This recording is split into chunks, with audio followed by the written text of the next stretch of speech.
welcome everybody.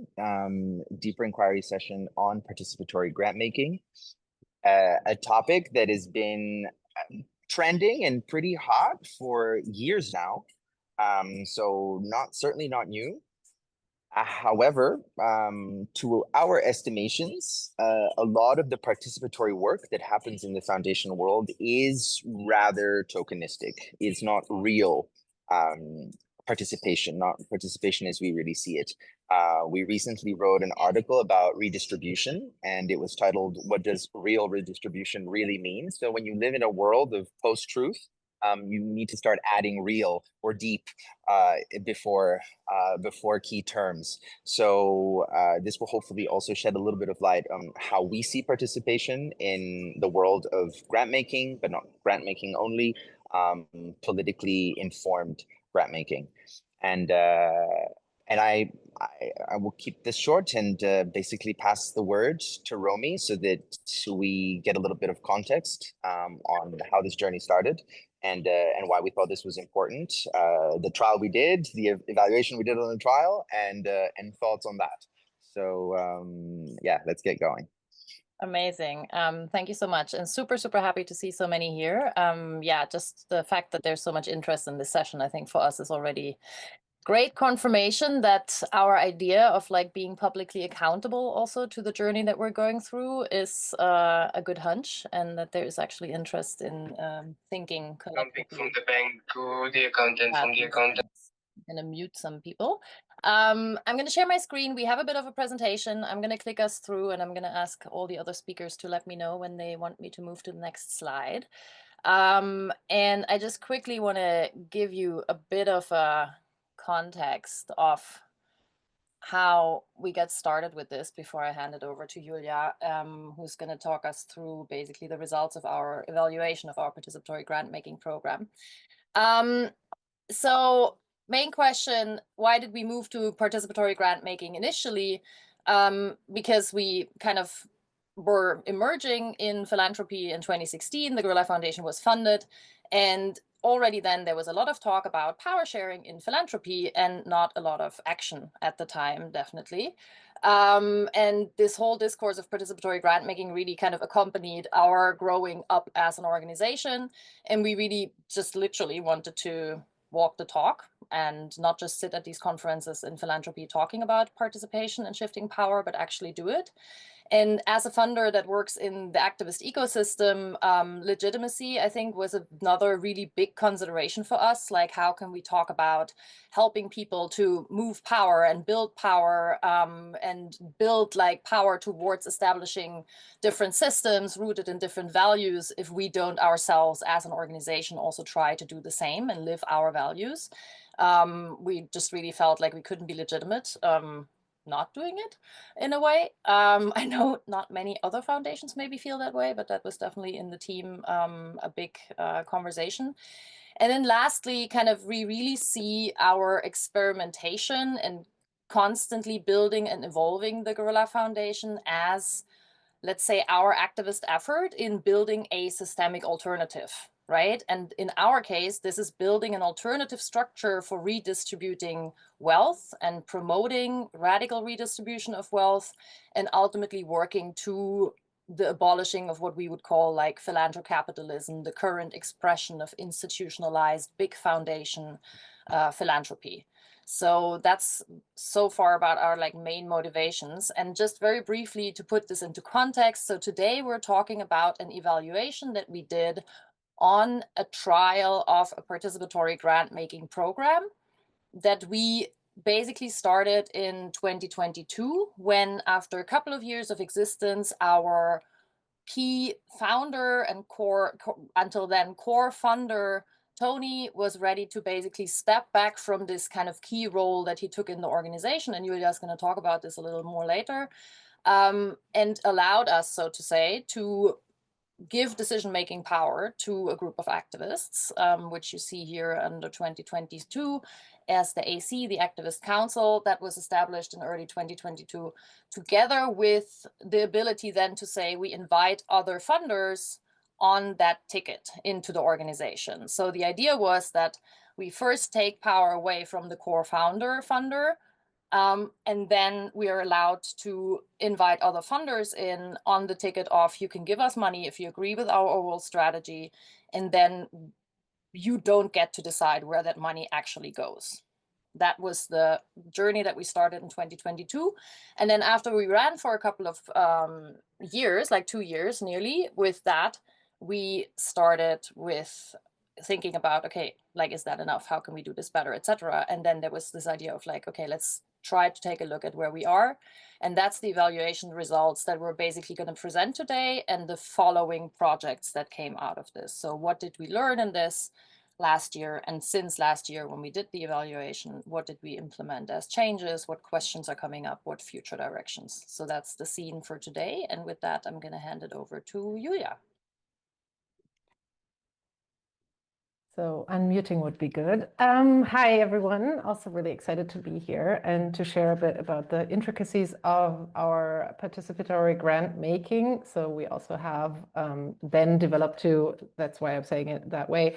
We're focusing on this part of our transition, but we're also looking into a more participatory governance, which we're not talking about today. So next slide. Yeah, it's happening already, I see.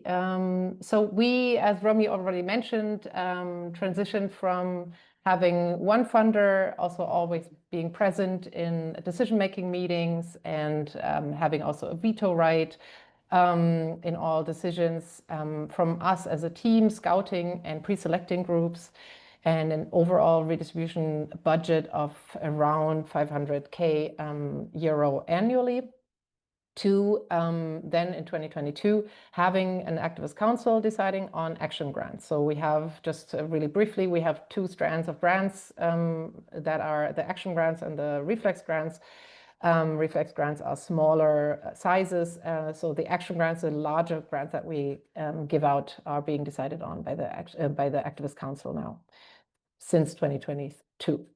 The team is managing the pipeline and the pre-selection in line with the selection criteria that is also co-shaped by the AC. Yeah, when I'm talking about, or we're talking about the AC, it's always the activist council, just for clarification. And the redistribution budget that they now have is about 1.3 million, because what Romy also mentioned, we have more funders now present, so also more money to redistribute gladly. Next slide, please.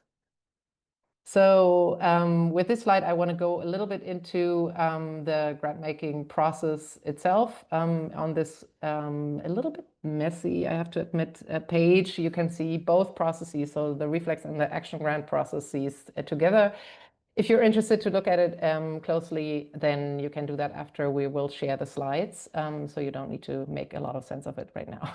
So in practice, this is actually rather straightforward. So we have 4 steps of the action grant application process.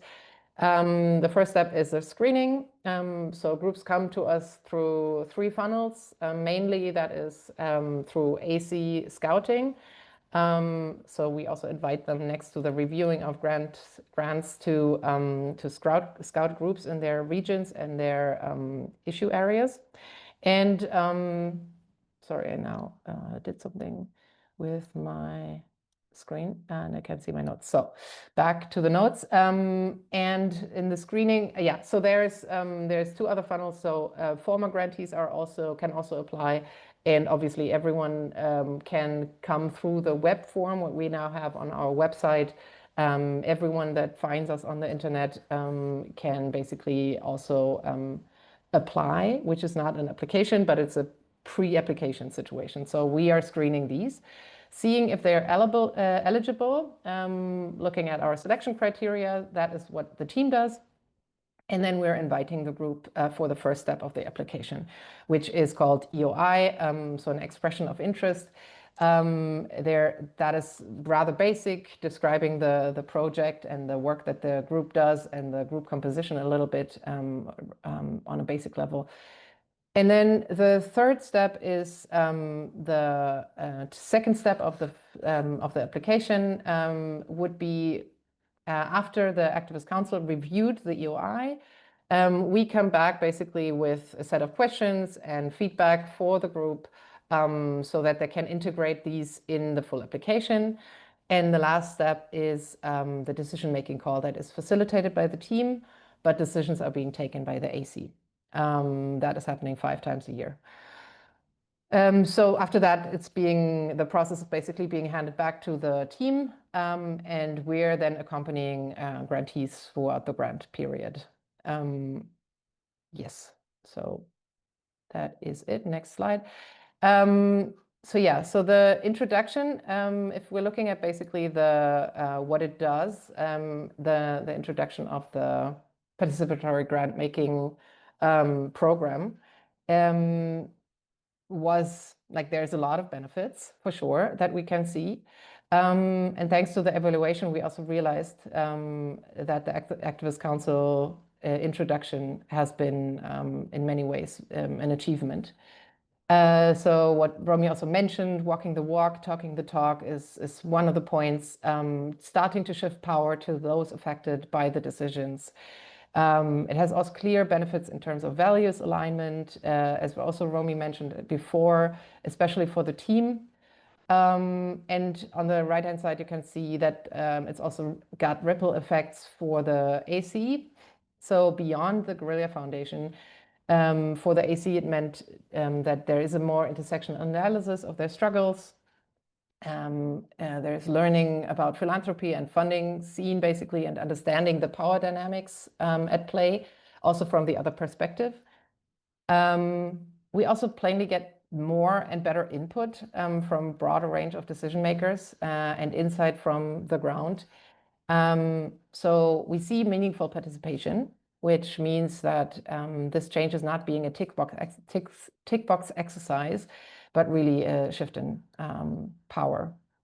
So it's safe to say that the introduction of the AC is an achievement. However, there are limits to our model of delegating some decisions to a handful of activists when such a large range of countries and issues is covered. Like, as you maybe know, we are funding in all of Europe and across issues. Next slide, please.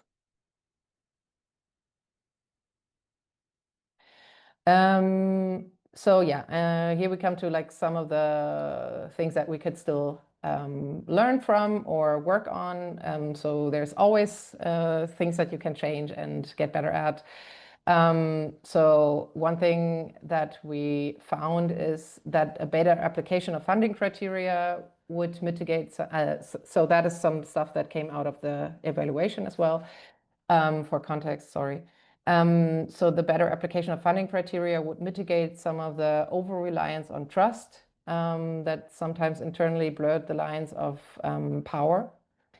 A couple of other suggestions from the evaluation include increasing the numbers of AAC members and ensure rotation, again, also to counter power hoarding. Enhance accessibility, and more consistency in processes and practices. So I have a couple of grantee feedbacks here that I just want to share in the next slide, and read out the last one, or the lower one. It is good that there is a group of activists making decisions and that they really read the proposal. The extra set of questions was unusual, but meaningful. Next slide, please. So there's lots of grantee feedback that we also looked at, of course. This is just a tiny fraction of it. So in general, we could say from the evaluation that grantees love Guerrilla, but it was surprising to us that grantees that were interviewed didn't know that the AC existed oftentimes. So we learned to explain the process, including who's making the decisions and also why, in multiple places. So internal and external communication, basically. But also the two main priorities for grantees seem to be transparency and good communication, that the reviewers understand their context, which is a given with the Activist Council. Next slide. So what we learned from the evaluation was obviously super valuable, and we're now implementing a couple of projects to get better and also expand on our PGM trial, so to say. Some of these projects that we took up and things that we changed are listed here. So scouting, for example, is being done with a new process with a high activist council involvement. They're also doing some of the screening calls now. That means that they're involved in the pre-application process as well. We created a selection criteria working group that is looking at the implementation and use of the selection criteria so that we have an overall understanding in the organization of what we mean by certain terms as well, like systems change and power building. And so these things need to be applied in a consistent way throughout the organization. So we need to have lots of conversations about these, right, to know what we mean by that. We did also we've redone our tagging so that we have better data that we can look at and understand how we're funding in a more consistent way. We worked on communication with grantees. So rejections, for example, are being done now also in concert with the AC. And we also have a working group installed that has members from the Activist Council and from the team and from the Funder Circle to oversee basically the implementation of these changes so that it's actually happening. And what's planned still and what we're really excited about is also a bigger picture rethink of our PGM approach. So there's a lot more that we are looking at also around other things on grant making, often related towards internal accountability and outward-facing accountability. Yeah, and we're hoping to start and implement and finish most of these projects, but not all of them in 2025. Next slide. Some of the challenges and tensions that we have are listed here as well that I want to mention. The processes that the AC is involved in are kind of always evolving. That is a real challenge and brings up the question of how to deal with limited capacity. We have a lot of ideas, all of us, and we want to put them in practice all at once. So we need to be mindful about this as well, to also create stability. We want to make sure that information flows well and increase transparency between circles, because now we're set up in circles, basically, not in teams. So we have open door meetings, for example, with the AC so that the team is informing the Activist Council about some topics that are recurring and important for us to all be on the same page on. That is also accountability, basically helping with accountability towards the Activist Council. One of the tensions is the reflex grants that I mentioned before that is still decided by the team, which we decided consciously because we said we want to have a process that is quick and nimble, which is not possible with a lot of people being involved and a lot of back and forth around reviews, etc. So we decided for now to remain or to leave that process like it is, being decided by the team on a bi-weekly basis, but also involve the Activist Council more in these decisions, in the reviews, in all steps of the reflex, but on a ad hoc basis. So doing the transition while doing grant making was also challenging, was also a conscious choice though. So we didn't say, okay, we're sitting down now and do this, re-strategizing, rebuilding of the organization and stopping all the grant making at the same time, because we're, that would be something that would be then easily done. But then we would also be not accountable again towards our ecosystem, and people would lose money that need it and need the consistency as well. So we decided to do it on the side, which is also a challenge, of course. So yeah, that's the main things from my side. I would also just like to hop here based on some of the questions people are asking, because we have a high density information to relay. So just to plug in some maybe gaps, because we make references to things like circles. We have been in a process of our own internal organizational and personal development and training with Ella Moore from Ulex Project, which is also a former grantee and early days grantee from us. And we've been learning how to apply sociocratic principles customized to our reality, our size and our issue areas, and the niche that is politicized radical funding. So this is already rearranged positions, ways of deciding, ways of sharing power, ways of developing autonomy within circles, and ways of communicating within with other circles. There's a lot more on this. We also have some articles written on this. So this is again a whole other branch with a lot more content, which is actually the infrastructure that carries the participatory values and translates them into practice. So that's kind of one thing that I think is relevant to name. And now I think it might be useful. There's also all kinds of things people are asking, and we will also try to embed these questions into the written piece that we will share with everyone soon.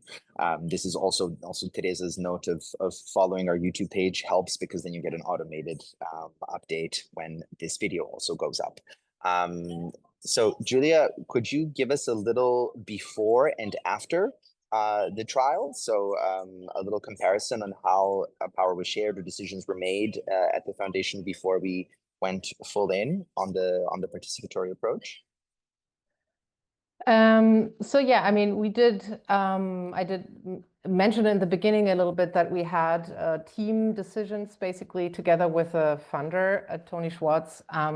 So that was we had online meetings with 4 of us, which back then the team was really small. We had Romy and Ivan and Julia, me, basically in the team. And then we had Tony, who would come in for these decision-making calls. I think we did that also on a bi-monthly or maybe every 3 months basis. I'm not sure. So basically the team would do everything around like organizing it, preparing it, putting together a summary of like the application, etc. And then the funder would also come in and would be reviewing them and having a say, right? So that is something that we then consciously decided to not do anymore.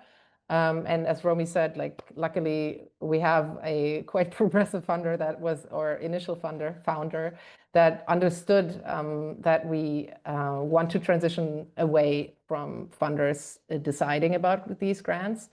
And then when we introduced the participatory grant making trial or program, we started having bi-monthly calls with the Activist Council, where we as a team only came in to facilitate or, making sure that everyone has all the resources and, also upfront, basically being able to review in time. So we would check in with people who can do which review, etc. So that is something that we do now. And the decisions are being made on a consent basis. So that is something that also changed slightly. I'm not sure, like we did them in a consent decision-making style before, but there was always the option for Tony to also weigh in with a veto. So that was something that we all felt kind of strongly about, that we want to change that. And I'm just giving quick reactions to some comments.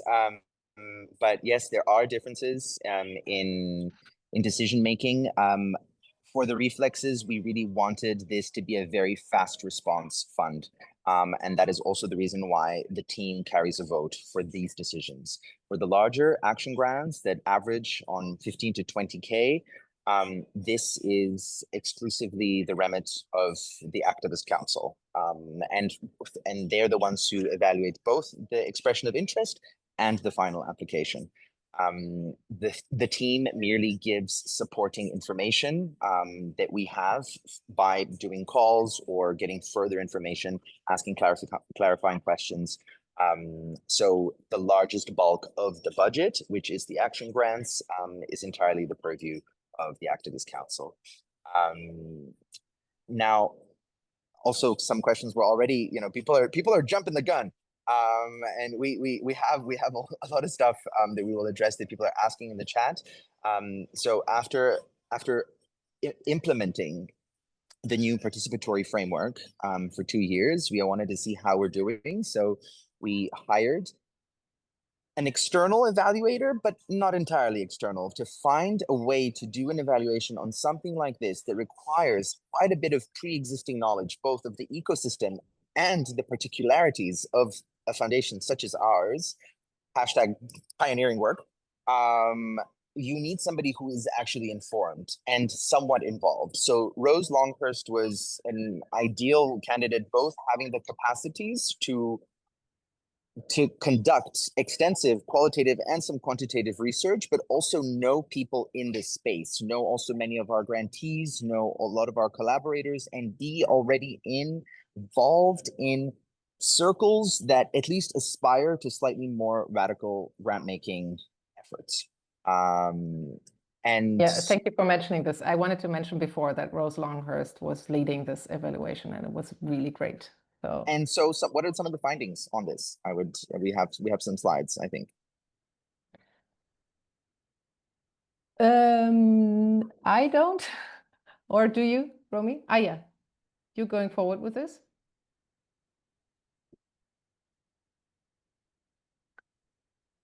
Some of the findings, I mean, I shared some before. The slide for 6 and 7 are basically some of the things and the main things basically that we took out of it, right? So there's, as I mentioned before, it's a lot of, sorry, what's now showing? I'm a bit lost. So yeah, so it's really about like shifting the power and walking the walk, talking the talk, and values alignment for the team, and for also for being able to be accountable to an ecosystem of grassroots groups. Then there's also the downsides, basically, or the stuff that needs to be still worked on, that are on the next slide. That is, like around workload and capacity and roles oftentimes. So accountability is something that was mentioned, internal and outward facing accountability, because we were a funder that was relying a lot of trust, and we were good at trust building, but like we've really relied on it oftentimes too much, because it then blurred the lines of power as well. And like that we're the fact that we're not really needing to be accountable towards our grantees and internally to our ecosystem was something that was addressed quite a lot, and that is something that we are also now looking at with some of the projects around mutual accountability as well, for example. And there was this clear feedback in the evaluation from rejected but also accepted grantees, that there was a perception that if you know the team of the Guerrilla Foundation well, the grant process is really seamless, the application process is really seamless and quite easy, and you can be fast-tracked. And there was a lot around like, there's a little bit of a different standard because you have to kind of, if you are good with the team. And that was one of the main feedbacks that we really took to heart. And I think there was also a question in the chat about that, like, how do you deal with people if they are rejected? Can they redress, and can they come back and like appeal that? This has happened a lot in the past, and then sometimes we did, or very often actually, we did in the end make the funding. And now after the evaluation, we really kind of rethought a little bit this whole complex of like, how do we scout groups? How do we manage the pipeline? And how do we also deal with feedback to groups? And in all of that, the Activist Council is much more involved now, and there's much more kind of clarity about the process, streamlining of the process to not anymore give this feeling that like certain people, individuals or groups are being advantaged and get better treatment or different treatment. And, you know, so that was a really big learning, I think, that came out from the evaluation, that like the wish to be personable and relatable that we always had as part of relating to the candidate pool and to the grantees also partly led to effects that weren't so great, obviously, for people that we didn't know, right? And like trying to balance this while still being an approachable grant maker, I think is one of the big tensions that we're also living and still have. And to maybe add to that, the working group basically that is now created or was created between team members and the Activist Council to work more on the implementation and the use of selection criteria also plays a big role there, because it is really important, as Romy mentioned, to like really stick from the beginning to the end of it, of the whole process, to these like agreed on and like closely looked at selection criteria, so that we then make consistent decisions also. And yeah. So we're slowly moving on to the next question, which is, okay, we conduct this evaluation. What are the really tangible, concrete things that we've now applied to modify our grant making process based on learnings and insights from the evaluation? And just to say, a question that was just asked, because it has much more nuance, do we give written feedback on grant application evaluations? Yes. However, it's usually quite succinct and brief, just a few points. However, sometimes grantees will, and this is very rare, really lean into this and ask for more information. Most of the time, I would say 9 out of 10, we will take the time for those who are really interested to give them a bigger breakdown and elaboration as to why they were rejected. However, also our rejection rate is very low. I don't have the numbers exactly, but I would say 85% on average, those who are invited to submit an application. And this taking the time to deliver this feedback is also something that develops the ecosystem as a whole. This is also part of the work that is education and training and not administration. Taking the time to engage in these conversations, for me, it really feels like strengthening the field as a whole, rather than just really making it a process flow.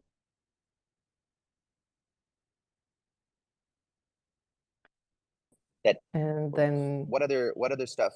No, it's just a glitch. What other stuff have we learned? And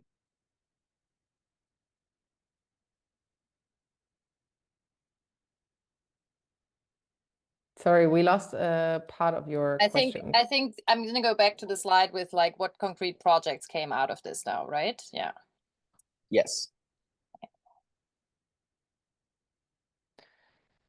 So yeah, as I basically ran through a bit, maybe quick before, some of the stuff was around the scouting and the screening, which was just mentioned that we redone a couple of these things in order to be more consistent as well. The scouting was from the very beginning, from the introduction of the AC, meant to also involve the AC.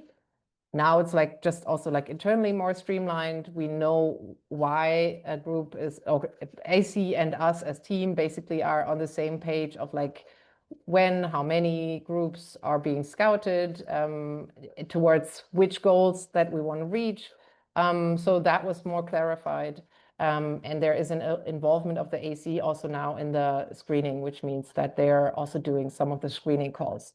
And then I think what's also really important to mention, I mean, I mentioned the other things as well, is the the selection criteria working group, right? Like the looking at the phrases, the terms that we're operating on really closely, and also having internal conversations as a whole governance, basically, in order to clarify what we mean by these bigger terms like systems change, etc., and being able to then also apply them as selection criteria with groups that we're scouting, because things are, continue to be blurry a bit, because we want to be an intersectional funder. We are, looking at intersections of struggles.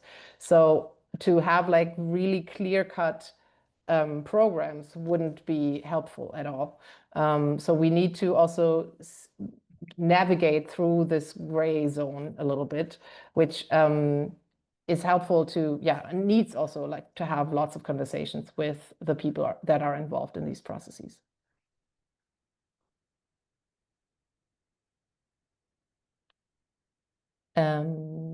Romy, do you want to add to that? I think for now, no. I mean, I think there's an interesting conversation on scouting, and scouting versus like people submitting their interests, and I think that is definitely something that every participatory grant maker, I think, grapples with. Like, should we have open call, or every grant maker actually, should we have open calls? Like, how do people get into the pipeline at all? And I think our process is very labor intensive because we do both. And the percentage, as I said in the chat, of people that come to us through the web form and earlier through our Hello Ed address is the highest. So that is the biggest volume of incoming requests. And the second biggest would be people coming in that have received grants before, asking for renewal, or like asking for another grant a couple of years later. And then only the third, fourth is basically scouting by the Activist Council. And that's, you can debate whether that's good or not good. And there's different arguments, I think, for both sides. But the important thing is that I think we have an open channel where we are also responsive, and we try to be as quick as possible, getting back to everybody who submits a request, even if this is just a quick rejection because they are not from Europe, for example, and we don't fund outside of Europe. But like just reacting to every request that we receive, and also trying to balance this with bringing in people that we already have funded in the past into the process, and people that are being scouted. And sometimes, of course, there's a competition. And there was this whole question about how do you manage that pipeline coming from different sources and build like a consistent funnel while doing justice to people that have urgent requests, and people that can maybe wait a little bit. Like all these deliberations go into this process, and it's really, I think, very intense, labor intensive, and also involves a lot of saying no, because at this very early stage, because we do have a limited amount of spots for the decision-making calls, and then a limited amount of organizations that we can actually put forward into the process, there is already a hard pre-selection happening at that point, right? And that is mainly done by the team still. And if I would like interrogate critically our participatoriness, right, that is where the team is super important in really applying the selection criteria consistently that are now developed, decided together with the Activist Council, that have been updated through this working group. And where I think before there was a little more flexibility, and where we really learned through the evaluation to be like very consistent, really trying to apply the selection criteria in the spirit of the AC, with the team doing the work, because that work is, it's a lot of work. And as Julia maybe like already said earlier, there is a balance between like, what do you let the AC do in terms of capacities? Where is it really important that the Activist Council members do the work and take the decisions? And where is it maybe okay that the team does the work and takes the decisions with full transparency towards the AC, with regular conversations and check-ins, and also the possibility, for example, in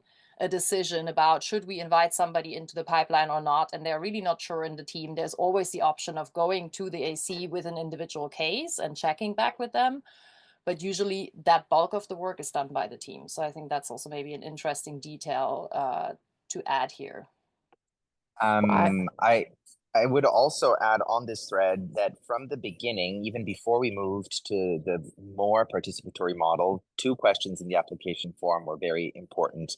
to facilitate a culture of non-competition. One was which other people in your field, collectives, individuals, groups, would you recommend to us? So knowing what we fund and how we fund, what would be your recommendations? Some people really lean into it and give us 5, 6, 7 candidates, quality candidates, because they really mindfully assess this question. We also ask how people found out about us, where we find out, is it word of mouth, which colleagues, which other collectives have shared. So we get a bit of a sense of who is recommending the foundation to others and who are the others who are being recommended to us as a foundation. With team capacities, however, we were very limited in being able to follow up a lot on these recommendations. So normally what would end up is that some of the people recommended were eventually, we were recommended to them by the candidate after receiving a successful grant, and then they would apply if they had time and capacity to do so. These are very small things that really help offset both the competitive vibe and allow for increasingly kind of concentric circles of trust and collaboration. Julia, if you want to add? No, I just wanted to also have the AC maybe weigh in a little bit. It would be really great to also hear. That's what's coming up. Okay, great. AC. I can't actually see if Maria Francesca and Givile are here, but I see Mo and Joris. So it would be great to hear the Activist Council perspective on how participatory grant making as a model was metabolized by them, and how this journey has been, because we were already marinating in these thoughts and in this field for quite some time. Easier to make that shift than folks really coming from more frontline organizing work. Yeah, thanks, Ivan. Maria Francesca was supposed to be here, but she is still on a plane at the moment, or so we hope. She was delayed, so maybe she'll join us in a minute and then can weigh in as well. But for the moment, I'm here. Mo is here as well to share some thoughts as well. So my name is Joris. I'm from the Netherlands, lived in Turkey for a long time, now based in Germany, and I've been part of the Activist Council since the inauguration in 22. And it's been a hell of a journey. Let's start with that. It's been a challenge, but an incredibly rewarding one. I think it's good to start by clarifying what Ivan just hinted at already as well, is that we as the Activist Council, we didn't move to a participatory grant making model. We stepped into it. For us, there was no before. So the Activist Council was dreamed up by the team. Me and about a dozen others were invited for that first installment. We're evolving since we're renewing. The AC is taking charge of the renewal itself. Some members step back for different reasons, time commitment, and new members are invited in. But that first manifestation of the Activist Council, we were invited and given this rare chance and opportunity to be part of this journey of participatory grant making. And I think, but definitely for myself, but I think I speak for most of us as well, that the whole concept of participatory grant making was quite alien to us. So there were a whole bunch of different learnings necessary for us to understand what is going on, what are we doing, what role are we playing, how important is it, what freedoms do we have, what opportunities, what responsibilities, etc., etc. And it was really a leap of faith on behalf of the team to invite us in. Also displayed a lot of trust in us to take this work seriously. And I think so far we've managed to step up to that challenge, because even though it's difficult to come together as a collective of activists. So we're from all over Europe with very different backgrounds, very different experience in our activist worlds, but also just in our personal life stories and backgrounds and you name it. So we're incredibly diverse, and we're brought together in this conglomeration of an activist council where we're suddenly given power to decide over, where tens of thousands of euros of funding is going. So that's that's quite the responsibility, and not something that we're we're used to in our daily life. The good thing is that none of us have to take any decisions by ourselves, right? So we are a collective, and none of us bear sole responsibility for whatever decision we make. We discuss amongst ourselves. We have ample space for that, but also we discuss with the team. We discuss with our personal networks and ecosystems of activists and friends and other people. There's about a dozen, there's about 12 of us in the Activist Council now. So what I was referring to before in terms of the challenge of, effectively strangers stepping up and coming together as a collective and taking collective responsibility for these important decisions is not easy. And this has definitely been a journey of discovery and how we relate to each other, how we relate to our grantees, how we relate to the team. And I think we have answered a whole bunch of these questions, and a whole bunch of these questions are still open. Some of them will remain open just to be continuously asked and answered and reviewed and learned from and anticipated, you name it. So there is the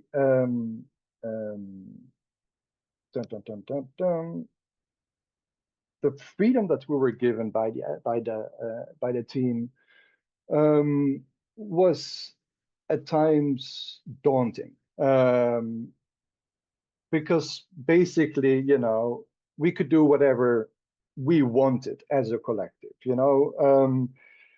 and it's daunting because if we're a collective that, first of all, is still in the process of trying to get to know each other, what are we about, how can we relate to each other, but then also realizing that, yeah, okay, whatever flaws we see, we can address them. Whatever opportunities we see, we can take it.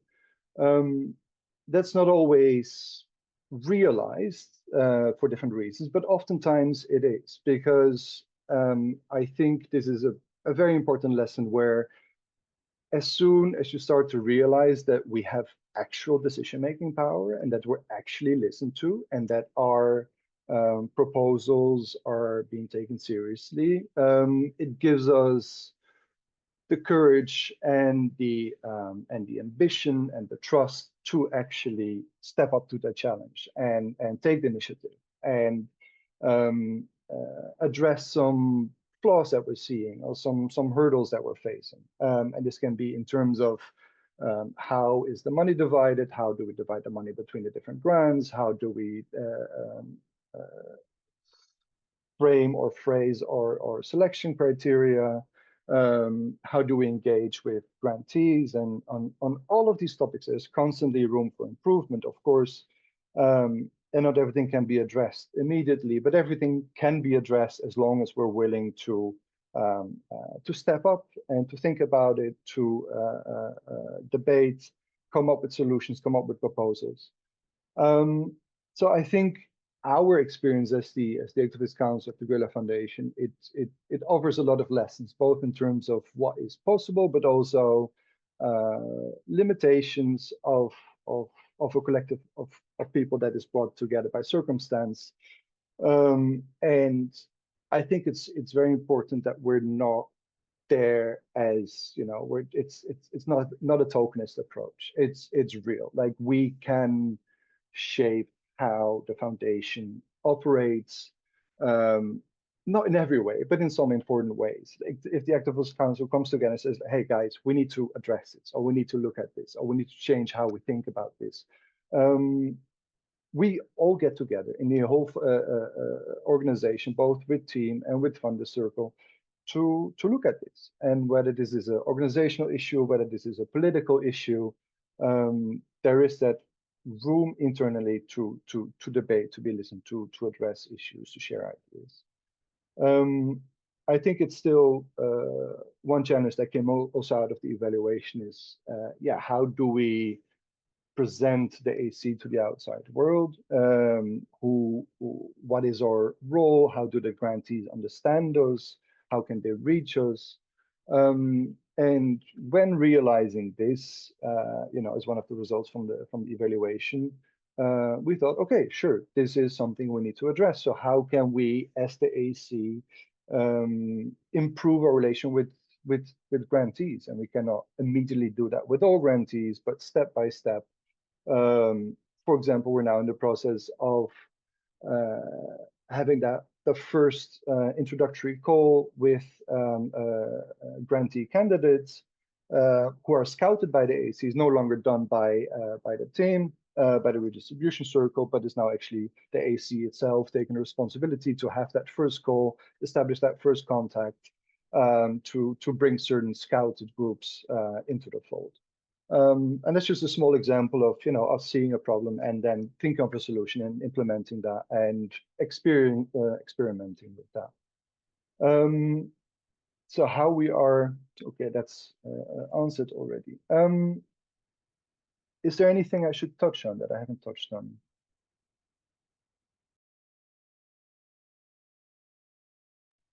I think there was a question in the chat earlier about conflict of interest. I think that's always an interesting one, and yeah, usually I get that. So maybe talk a little bit about that. Yeah, absolutely.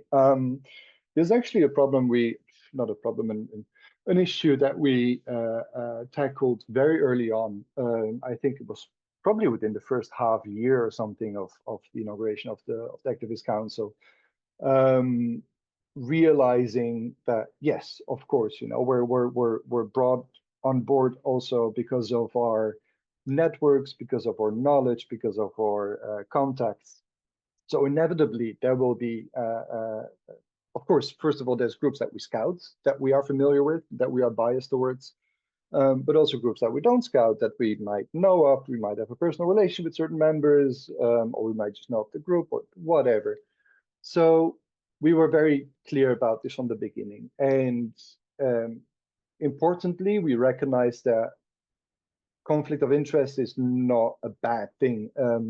Ivan, I think you framed it at some point as a confluence of interest, which is much more interesting way to look at it. Because our expertise and knowledge and experience is what we bring to the table as activists. So to avoid that, to say like, no, you cannot, engage with groups that you know of, would take away important part of the reason for us being there. So instead of avoiding that or limiting that, we decided to embrace it, in the sense that we've drafted a clear protocol that we adhere to, and that means, even if we if we personally benefit from the funding to a certain group, even groups that we might be a part of, then okay, we definitely recuse ourselves from having any decision-making power on that group. At the same time, with having intimate knowledge of certain groups and individuals, those insights are very valuable when evaluating an application. So we should not avoid that. We should embrace that. We should understand that, but also understand the limitations of something like that. And it's at the end of the day, it's a system based on trust, because we trust each other not to abuse the system that we put in place. Like, none of us are here to make an extra buck out of this scheme. So it's heavily based on trust that we all do the ethical thing, and that we have the benefit and the well-being of the activist ecosystem in mind, and that's how we operate. And while monetary gain is not the primary directive, it is essential in allowing time for activists to do this work. So also bearing in mind that this work won't happen unless there's time that can be allocated to this. And if people have the time to do it without pay, that means already that they're in a massively privileged position, and that already then changes the dynamics of the people who are on your council. So I want to try and get slightly snappier with the points, so that we don't run out of time. One last thing for you, Joris, or maybe Mo could jump in on this. I would love to know, the primary directive is always worth quoting. Maybe you can also do it verbally, but the emotional implications as an activist, as an organizer, to both be a finance gatekeeper and an activist at the same time, and juggling these identities, like the human element of doing this work. How has it been? I would love a comment on that, and then I will pass to Romy to give us a little bit more of where we're heading. And maybe also to add for Mo, because the onboarding of AC members was also mentioned, which I think also maybe fits to that first question. Like, if you want to talk a little bit about how it was to be brought into this and what would have maybe been needed. Yeah, so I mean, I think firstly, it's really important to know that we are operating at a time where a lot of us as activists are living in times of austerity and time poverty. And so that always factors into how much some of us can contribute, can't contribute. Some of us are working full time, some of us are working less. And so that always dictates the more personal dynamic of this. A lot of us are not only some of us trying to run our own collectives or political organizations. We're also contributing to strengthening the activist ecosystem. We're also putting out a lot of fires because of the rise of authoritarianism across Europe more generally. And our grantees are also putting out a lot of fires. And so understanding that broader context, and the ways in which the decision making here isn't insulated from based on the class composition of other big philanthropies, that's something that and so first of all, the compensation is extremely appreciated for that reason. And even with that, it still doesn't resolve the time poverty, which is of course way beyond the Guerrilla Foundation's control. And the differences of time among the different members of the activist council based on what each one is going through. And so that also, of course, factors in. And yet we've still been able to be, disciplined and ensuring that the grantees come first within within that broader context. When I was onboarded, I was not familiar with the sociocratic models, which the Guerrilla Foundation is, it's premised on, which are really, really, really new ways of thinking, and you kind of it also almost becomes jarring a little bit to the degree to which, as Joris says, like the trust that's given to the council to really be involved in shaping. We're not just like some kind of external appendage. We're a circle within an ecosystem, which I guess we could call it. We all meet together in an agora, as some of the language that we use internally. And so I think it's really that was really nice, but it also took me a while, on top of doing my own job of running my own political education organization, to get into the flow of things. But it was, we've got workspace, we've got multiple, we make use of a lot of digital tools to be able to stay on top of things. And we do meet sometimes face to face in our retreats that we have, both as the broader retreat for the whole organization, where you also get to meet some of the team, some of the funders, but also our own retreats where we think strategy and we talk, and we meet and we just get to know each other, which is really, really nice. And I think, just like more broadly, I feel like, it's quite rewarding to be able to. I mean, we've been on the other side of this as people who have applied for grants, for at least those of us who have applied for grants. And there is something about the kind of ways in which you have to shape yourself and make yourself palatable to somebody else's strategy, because they develop that strategy in an away day, and you have to go and read their annual report and shape yourself to be able to be appealing to them, which is something that I'm quite grateful that our grantees don't have to do, because we're coming together as activists from different movements across Europe who come from different ecosystems, and we understand the activists, the type of grantees that come to us, because we're like them. We're on the outside. We are out left of field, you could say we're more into challenging structural issues. And we don't, and a lot of us are not deeply embedded within those networks of, because the way a lot of philanthropy works is, there's an inordinate amount of power for many makers in different philanthropy organizations, each with their own separate strategies, who come together and tell each other, oh, we're funding this. And so there's a whole network. And if you're in, you're in. And if you're out, you're out. And I think one of the great things, I think one of the most rewarding things about being involved in the Activist Council is being able to get to the people who are out, So that to me is like the most rewarding thing. I think where things could be, room for improvement would be maybe on the scouting, if there were more systematic ways of understanding the scouting. But also, just I really do think that like the Guerrilla Foundation has also a really important role to play in transforming philanthropy more generally, because I think that, and maybe some of you might disagree with me on this, but we do have an enemy. The enemy is, the far right, the billionaires funding the far right, the people who are trying to undermine racial justice, who are trying to undermine queer struggles, who are trying to undermine trans liberation. And they're very organized and they're very coordinated. And it feels to me sometimes that those more sympathetic with the ideals which we hold in the Guerrilla Foundation are not coordinated in the same way, are not developing the same kinds of levels of, and maybe precisely because they don't have more participatory grant making within them, embedded within them, they may not even know the degree to which we're currently facing an emergency, because they're insulated from it. And so for me, I think that that is one of the most important structural contributions of the Activist Council to philanthropy in Europe more generally. Thank you, Mo. And it's been a pleasure, the ride together so far.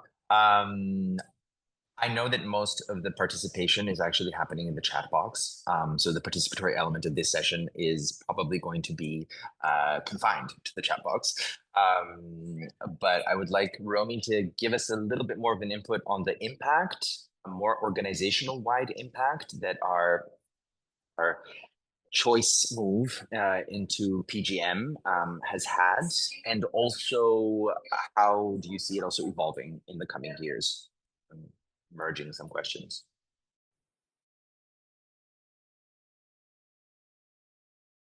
Unmute. So sorry, boomer. Not even. So basically, I'm going to talk about the future, what we do see, what also already came up in the chat partially, as like room for improvement. A very recent point that is not on the slide here was just in the chat on language. So main language is English. We definitely discriminate against people that cannot apply in English. All of the conversations internally among the AC happen in English. We sometimes do facilitate, like let's say Spanish speaking groups to apply, but it's very rare, and depends on the languages that are spoken by individuals in the organization. So we don't have an organized approach to that, let's say, and that's a big shortcoming that we're aware of. But also a trade-off that we decided to make, like the trade-off of AC members have to be able to be online, do virtual collaboration, and have to be comfortable with that. We had somebody joining the AC in the very beginning who dropped out because they don't have a smartphone and they don't want to get one. And they're like, I can't participate in all of what's going on online just by sitting on my computer. And it was like a mutual agreed decision that kind of impedes their participation. So I think we're at least very transparent about this, but of course, you could always get better on any of those dimensions. What we definitely want to do in the future is think about potentially separating what is now the Activist Council, which fulfills two main functions, right? They are doing the participatory grant making, so they make the decisions about where the money goes, but they also are involved heavily and increasingly in our internal governance. So all kinds of internal processes, working groups, other circles that they're part of. For example, Mo and Joris are both part of our Transform Philanthropy Circle, which is not making any grants. It literally talks about what our role is in the field of like challenging and changing philanthropy and ultimately abolishing it. And that like work costs a lot of time. And if you on top of that have to review grants, the question is how many like of your activist engagements and things that you also have to do, which are your main thing, can you actually still do, right? So the thought is that maybe, and we need to discuss all of this, we could really separate that. We have an activist council that is involved in our governance that maybe changes less frequently than the reviewers could change. And we have a much bigger pool of reviewers that could be former grantees in much bigger scale than it is now. Most of our AC members have been or are grantees also of the Guerrilla Foundation, just as a note. And like really have a much bigger pool of people that just do reviews, that just help us make grants, onboard them well, and find a way to do that, which is challenging because again, it's all online, it's virtual, et cetera, et cetera. So that is one direction. And we also want to go more into kind of thinking about how can we resource actual ecosystems. There was a little bit talk about this already. How can grantees scout us other grantees in their region so that there's also less competition between groups, you know, like dealing with all of these issues that we face in philanthropy and really trying to see our funding actually as glue that can bring groups together rather than as something that puts them apart and separates them, and really taking recommendations and having all these people scouting for us, not just like 12 people that are on the council, but all of the grantees, and really answering to those things that they see locally. And one obvious thing is that we can't do right now due to our setup and how we're funded is like working with our funder circle. And that is the part of the work that is, you know, happening in that direction on establishing a long-term inflow of money for us so that we can start funding long-term, because you can't really talk about systems change funding, etc., if you make one-year grant agreements like we currently do, right? So that is really a big gap that we see that has not a lot to do with the participatory grant making necessarily, but that is like a direction that we want to definitely go into. And just because it was also mentioned before, like, again, this participatory grant making experiment as it started and now continuous program that we have, and the evaluation of such is literally just one part of a much bigger organizational change journey that we've been on. And you've seen this 10-year stretch, and I've explained it a little bit in the chat. So it was really a long journey coming from like a 3 people, small, tiny private foundation with one funder calling the shots to a board that was a little bit more participatory with a couple of activists, to an activist council, a funder circle, and a team circle, to what we now have like a sociocratic governance structure where we have circles that do different types of work and have different levels of participation of different groups. So there's some circles where funders will never go, for example, the grant making, the redistribution circle, but there is circles like the Transform Philanthropy work where we bring together activist council members and funders and team to jointly think about how can we ultimately abolish philanthropy, philanthrocapitalism as it is currently. And so my main thing is like, if you once started with participatory grant making, I really think if you want to be accountable and legitimate and actually walk your talk, you can't really stop at the participatory grant making. You have to bring this into your overall organizational governance and think about how do you live those values there. And that's what we're trying to do. Not perfect. One structure, one experiment, one example that we're building basically. And I can imagine loads of different ways how to do that. But what we try in the Guerrilla Foundation is really to have our new structure allow the contributions of all of these groups, funders, team, and activist council, make clear what they bring, how they're being valued and important in the organization, and where they maybe also can't make a contribution, and negotiating that, making the power visible that is in different places at different times. And again, not blindsiding that, but really kind of trying to make it visible and then bend it, negotiate it, shape it, transform it. It's not going to go away, but like trying to find a model as an organization that works to better address these power differences that usually in philanthropy are very stark and very fixed. So that's kind of a little bit of a frame around the whole thing. Thanks, Romy. I've also put in a couple of questions that I have for the group. And this is, again, a part of our evolving research of hearing about your struggles and challenges and positions on the matter. So if you can venture some replies, that would be appreciated. But what I'd like to do in the remaining time is address this issue of what are the things within philanthropy that we know and we have known for years to be necessary for a shift toward justice that we still don't do, or that we do partially, or that we do performatively, or that we do tokenistically. And what are the things that are preventing us from making participation and participatory structures and forms of governance and forms of decision making and forms of power sharing the norm, the baseline, the given, and not the experiment, the alternative, the interesting, even the radical. I don't think this should be the radical, this should be the baseline. And what are the things that are preventing us from going there? And I think I would love to make it a little bit more conversational if people have some inputs, especially from, you know, their own traumas from working in the ecosystem. Because the one thing that really stuck with me from the first question was Rose's position on hoping for no need for participation because there will be more abolitionism and equity, justice, and an egalitarian approach to distribution will be the norm. That, to me, unfortunately, seems more like an Ursula K. Le Guin novel.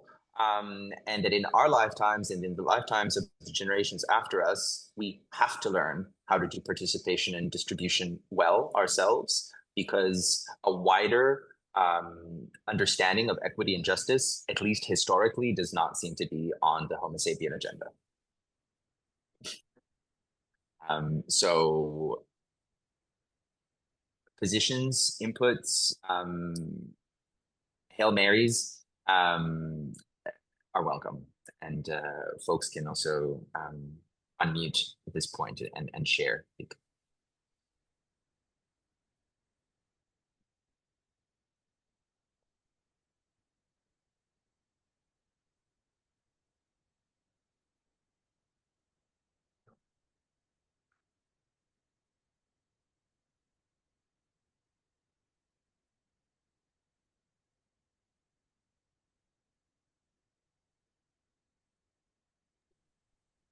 Sarah is raising their hand. Sarah, go. Yeah. I think Ivan is frozen. Hi, can you hear me? Great. No, just that was awesome to listen to. And the one thing that really stood out is like, what is it holding us back? And the one thing, I forget who raised it, about taking the time to develop the feedback, not being admin work, but being ecosystem building work.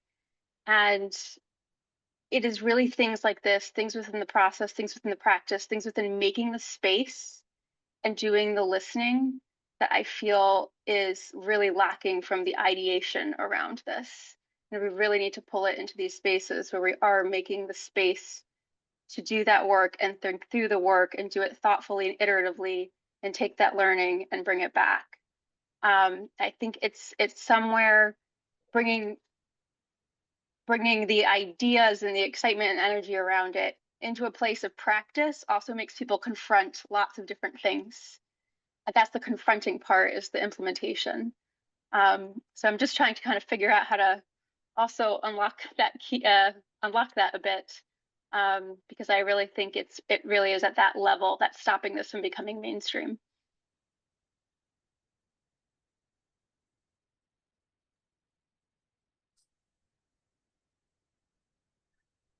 Thank you, Sarah. And again, this is also, you're actually capturing something that was a micro version of our story, which is making this transition. So like having an idea of radical political funding, realizing that it will never work if we talk about systems change, but we don't systemically change. And then addressing all the both discomforts and the unknowns that come with that. So how to get back to ideation while you're on a moving ship. And this is, of course, much harder with older legacies, with dynastic surnames, with corporate entanglements, with other political entanglements, just looking at foundation and philanthropy in the US more so. It's yeah, definitely lots of obstacles to do it. But also in this thread, if others have similar things or ideas, now's the moment. I don't see hands, so we're going popcorn.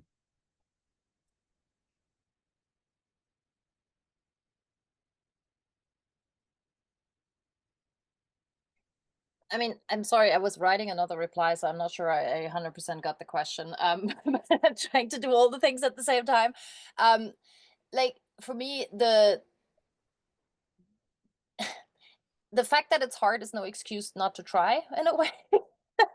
You know, and that sounds a little simple, but like going to philanthropy conferences, you know, it's always like, oh, we can't change anything. Like we are a big structure, we're an institutional foundation. There's like so many factors that make us unable to do anything in this direction.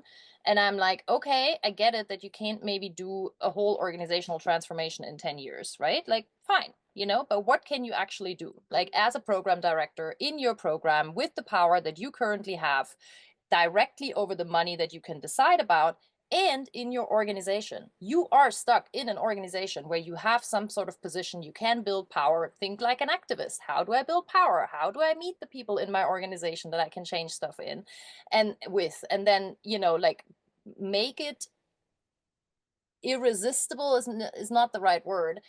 Make it like the only thing that you can do to be legitimate still. Like what I want to see is that you can't set up a foundation that is not participatory and like aligned with that ecosystem that it intends to serve, like that just people will like boo you out because that, you know, and then at some point it shouldn't be possible anymore to set up a foundation at all because nobody should get so rich that they can set up a foundation, right? So changing these perceptions is the work that we all need to contribute to, and like making it not okay to just set up a new mechanism to do the same things in philanthropy just with different tools, you know, like where the same people decide and they fund the same things and it's just totally okay and even celebrated. I think it's not okay. I don't know whether that was an answer to the question. That's just something I wanted to say. And the problems also come when we start evoking the master's tools, not being able to dismantle the master's house, that often, without realizing it, we are masters in some domain over something smaller. So while we have larger masters, the ones that we're organizing against, I also saw Rose just mentioned, yes, but how to influence the mega money. This is, I think this, in this sense, we need to learn from our immune systems, and we need to operate as an autoimmune disorder of capitalism. And this is something that can actually spread and dissolve itself to create something new. Hilario. Hello, everybody. So thanks a lot for all the inspiring talks. What I was also thinking about, like, is how to cope with this kind of fear of the people who've got money, because what it means is that they will kind of lose some of their privileges. And I think that's one of the challenges, like, that I can feel among bigger foundations, because at Maurice Jacob, we are like a really, really tiny foundation, and it's like financed by poolers who give like really small amounts. So we started off by also like being really participatory.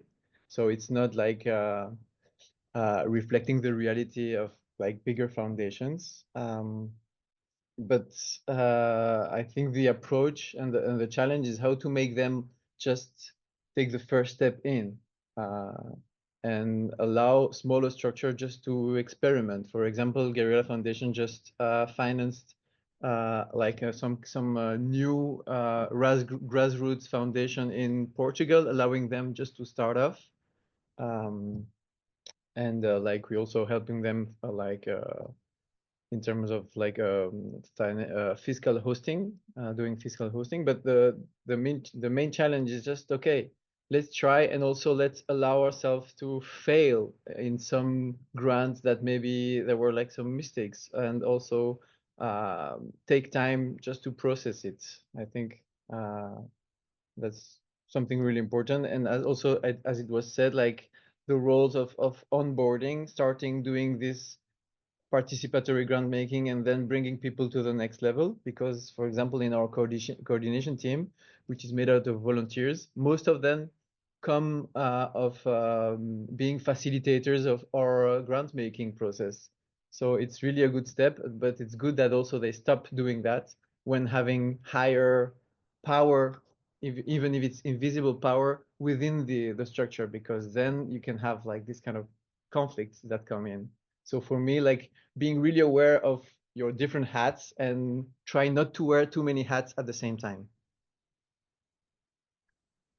Thank you. And I'm now also thinking of just replication, you know, like open sourcing everything that we're doing and helping others set up mimicry, and mimicry in all of its shades and cultural contexts is also what's going to further bolster learning, especially because you've already set the foundations for participation, for exchange, for being good at communicating and articulating amongst each other and and across diversity. So you learned cross-sectional and intersectional organizing. We're at time, so I will bring this to a close. We have promised both an upload of this video and a lot of the talking points. We will see how we're going to share this with you. I think it makes more sense for us to really get the slides anchored into a larger written piece. Maybe it will be 2 parts.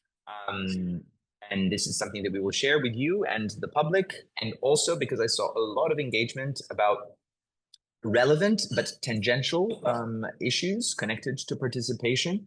We did decide this week that we will have a public event once our annual report for last year is out. We'll do a bit of a walkthrough and a bit of strategic concepts conversation. And this is also a place where people can ask and dive into the nitty-gritty that I know people are always very curious about.